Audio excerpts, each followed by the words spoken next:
Kita beralih ke informasi terpopuler yang pertama di mana belakangan ini ramai pembahasan berkaitan dengan gempa megatrust yang mengancam wilayah Indonesia. Kehebohan ini bermula dari insiden gempa megatrust Nankai yang mengguncang Jepang dengan kekuatan magnitudo 7,1 pada Kamis 8 Agustus lalu.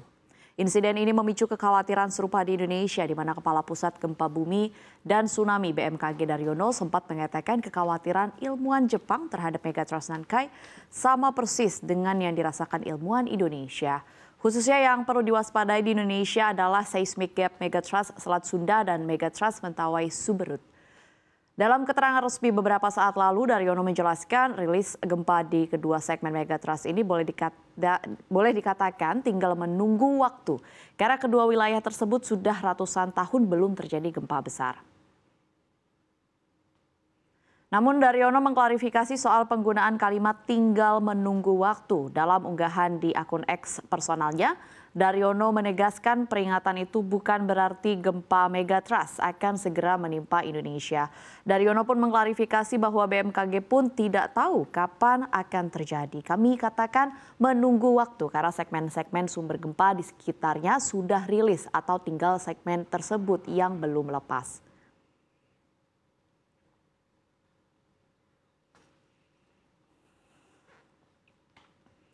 Pemirsa, kita beralih ke informasi terpopuler yang kedua, di mana pasukan Ukraina terus merangsek masuk ke wilayah kurs Rusia dengan tujuan menciptakan zona penyangga strategis untuk melindungi daerah perbatasan mereka dari serangan Rusia.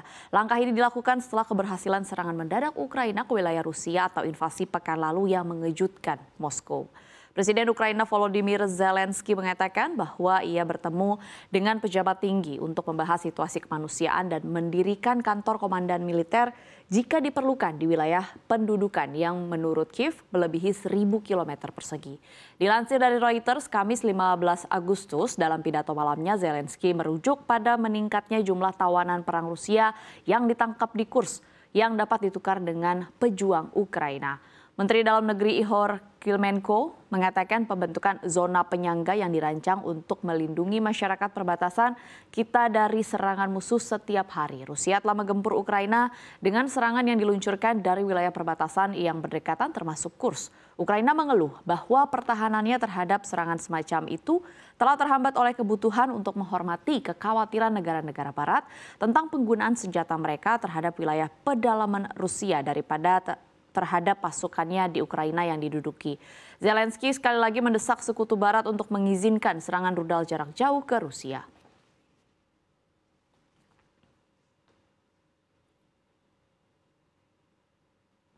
Kita beralih ke informasi terpopuler yang ketiga, di mana 2 pilot Prancis tewas setelah jet tempur Rafale mereka bertabrakan di udara di bagian timur Prancis pada Rabu 14 Agustus. Insiden ini merupakan kecelakaan langka yang melibatkan pesawat militer canggih tersebut.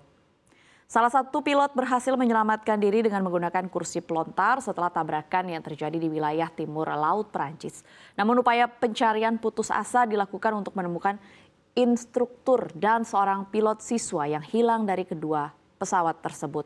Presiden Prancis Emmanuel Macron di media sosial X menyampaikan, dengan kesedihan kami belajar tentang kematian Kapten Sebastien Mabire dan Letnan Mathis Lawrence dalam kecelakaan udara selama misi pelatihan Rafale. Bangsa ini turut berduka bersama keluarga mereka dan rekan-rekan seperjuangan di pangkalan udara 113 di Saint-Dizier. Menteri Pertahanan Sebastien Lecornu sebelumnya mengkonfirmasi bahwa salah satu pilot berhasil ditemukan dalam keadaan selamat. Namun penyebab tabrakan yang terjadi di atas wilayah Colombey-Lebel, sebuah kota di timur laut Prancis, masih belum diketahui secara pasti. Jet tempur supersonik Rafale yang dikenal sebagai pesawat multiperan karena kemampuannya untuk mengejar pesawat musuh, menyerang target darat dan laut, melakukan pengintaian dan bahkan membawa hulu ledak nuklir Prancis telah menjadi produk andalan industri senjata Prancis. Kecelakaan yang melibatkan jet Rafale pun sangat jarang terjadi.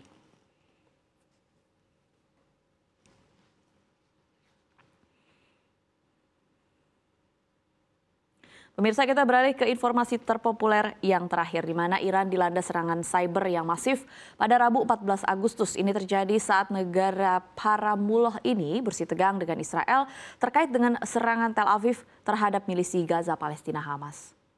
Mengutip dari Iran News International, serangan ini mengenai Bank Sentral Iran atau CBI dan beberapa bank lain. Serangan cyber telah menyebabkan gangguan yang meluas dalam sistem perbankan negara tersebut.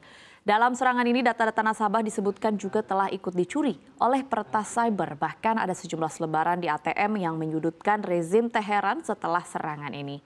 Bahkan tersebar selebaran yang berisi pelanggan yang terhormat tidak mungkin untuk menarik uang dari ATM ini. Ini karena semua anggaran dan sumber daya nasional Iran telah dialokasikan untuk perang dan para pemimpin agama yang korup dari rezim Republik Islam. Kami sangat menyesal. Serangan cyber tersebut kemungkinan besar merupakan sinyal dari negara barat kepada Iran, di mana para kekuatan barat yang selalu bersitegang dengan Iran dan mendukung Israel diprediksi menyampaikan pesan yang menunjukkan bagaimana Iran dapat dirugikan. Desember lalu sebuah serangan cyber melanda sejumlah stasiun pengisian bahan bakar di Iran, di mana serangan ini dikaitkan dengan Israel dan Amerika Serikat. Sementara itu hubungan antara Iran dengan Israel terus memanas setelah pada akhir bulan lalu pemimpin Hamas Ismail Haniyeh dibunuh di Teheran. Rezim Iran menuding Israel merupakan biang keladi dalam hal ini dan berjanji akan membalas secara serius terhadap negeri Zionis tersebut.